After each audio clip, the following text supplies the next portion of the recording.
As we continue to remember the fallen eight, a Joy News research analysis shows the Z-9 helicopter was just about 12 kilometers from Obuasi when it went down. Our latest visualization also reviews clusters of Galamsey sites surrounding the crash location. Now, joining me in studio is our lead data and research analyst, Kofi Ajay, who would be helping us understand the exact coordinates. We'll get to the Galamsey sites shortly, but help us understand the coordinates properly. Well, MFA, we have every coordinate, and since the accident happened, tomorrow will be exactly 1 week. We've been trying to understand what really happened.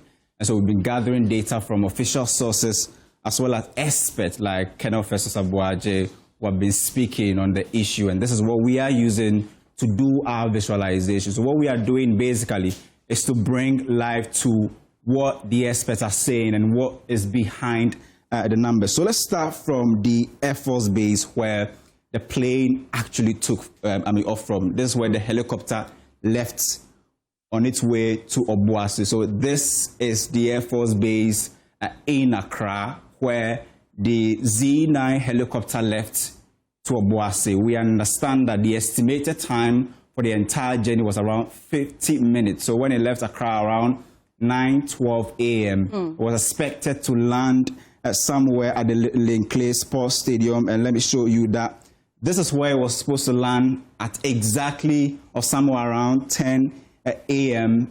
in Obuasi, or 10:02 a.m. in Obuasi at the Linkley Sports 40 Stadium. Minutes. That's about, let's say, roughly, we don't really know the speed of the aircraft, so we can say between, arrival time. let's say, 55 to, let's say, 57 minutes that the aircraft was expected to land here.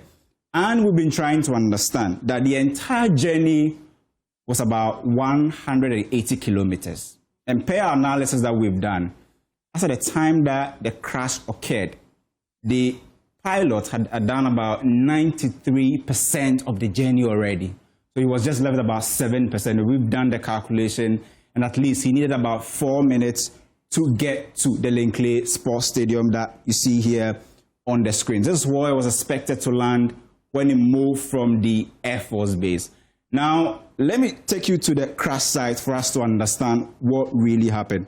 So if you take a look at Sikaman, for instance, this is where Sikaman is. So you have Sikaman in this area where we've mapped in yellow for you to understand the distance even between Sikaman. And this is the exact spot where the crash happened. And when I show you the mountain and the mountain ridge and the range, you see why it was difficult and why that terrain is supposed to be investigated and possibly studied. That's why the crash actually occurred in that area. So let me take you to that crash point for you to understand what we are trying to put across. So this is the crash point. So let me give you a 3D of the crash point, and you see how steep the mountain is, right? So this is the entire area that we've been able to map for you. This is the area, the coordinate that we got. And so the entire space, if you use a certain radius, you get within this perimeter that we're expecting that maybe the plane would have crashed. So it was getting over this mountain, which per our calculation is about 1,000 feet tall, the highest point you can find on that stretch. Now, this 1,000 feet, let me bring it home. You know the football, pole, right? That's about 8 feet, right? So it means you need about 125. You pack the football pole on each other 125 times. That was the height of the point where the aircraft actually got, crashed. Let's do the 3D for you to understand. So you can see that this red line shows you the mountain. So anywhere you see that red line is indicating the mountain area. So this was an obstacle that the pilot had to maneuver over. If you look at it, you see that on that day, the terrain, the weather condition in that area is also a big factor. Just look at this cone, this aspect of the mountain, and you see that side is very steep. And even if you compare that to Sikaman, where the whole thing happened, there's a distance has been established. That's why it took them about 2 hours to move from here to the crash point. And as you can see, the whole place is green, showing you that this is a forest zone, whether it's semi-deciduous or deciduous forest. this is a forest zone. We understand there are cocoa farms there and all of that. But it will take you about 2 hours to move from Sycaman to the crash point. So you can see the mountain here, and you see the crash point map in yellow for you to understand what really happened on that day. I have a question. Between Sycaman and here, up the hill, if the helicopter needed to do by all means an emergency landing, do you envisage it being able to land in between Sycaman and here? So the scenario is that if there was a problem and the pilot had to do an emergency landing, it possibly would have done it here, Sycaman. But the visualization we are getting shows you that it moved from Accra, was trying to get over this line. It means that it passed Sycaman before it got crashed. So the question is, did they have a technical problem after they passed Sycaman, or was it because of the weather after they passed Sycaman and they couldn't get over the mountain? All of these are questions that people are asking.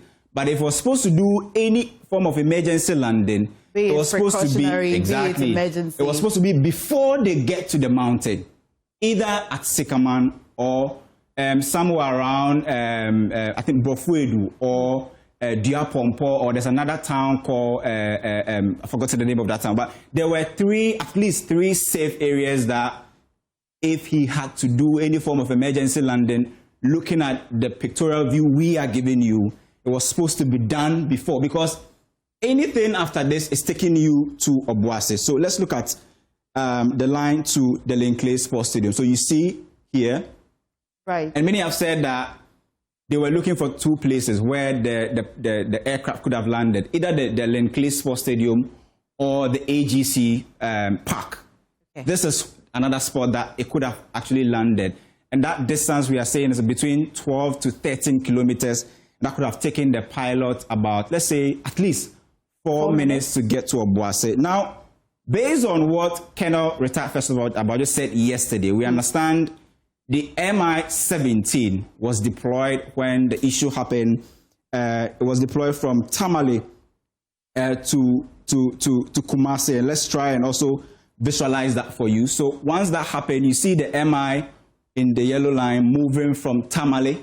Let's try and do a 3D analysis. The Mi moves from Tamale, was stationed here to support the Boku conflict, moved to Kumasi to help with the search operation. And we understand the time they got there, the locals have already been able to assist the rescue team to find the place. Then there was another aircraft, a transport aircraft that moved from Greater Accra to Kumasi. That was a transport, aircraft that moved to also assist, and we understand it was the CASA 125 that brought the bodies to Accra. That also moved from Accra to also join in Kumasi. So we've been trying to actually understand what may have happened that day, and all the visualization we are showing you shows that the entire thing happened straight from here, the Air Force Base in the Greater Accra region, where in about 15 minutes' time, they were expecting the plane to land somewhere at the AGC or the Linkley Sports Stadium. If you put this right, let's see where the Linkley Sports Stadium is. And that's where we were expecting it to land. That's and unfortunately, near safe arrival. Yeah? Absolutely. If you look at it, that would have taken the aircraft about 50 minutes to land there, but unfortunately it didn't land there, and that obstacle we've been focusing on is this crash point where the whole thing happened. And if you can see the visual, just look at it.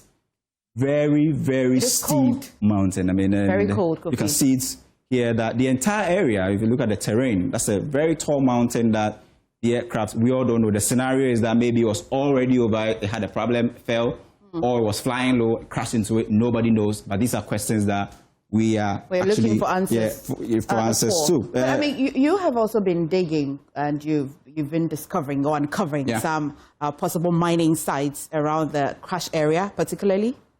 Well, so there is a town called Akwesi Nkrumah Krom near the place, right? That's about the entire acre of land is more than 200 acres in terms of that town. And what we understand that we were able to spot more than 10 pockets of illegal mining activities. And if you look at a space of about 200 acres, all degraded as a result of illegal mining, you can actually find that side. If you compare it to where we see the Sikaman at the place, and you can see it. This is Sikaman itself, where we didn't find any galamsey spots anyway. But if you go to a place, this is a place that I'm trying to show you.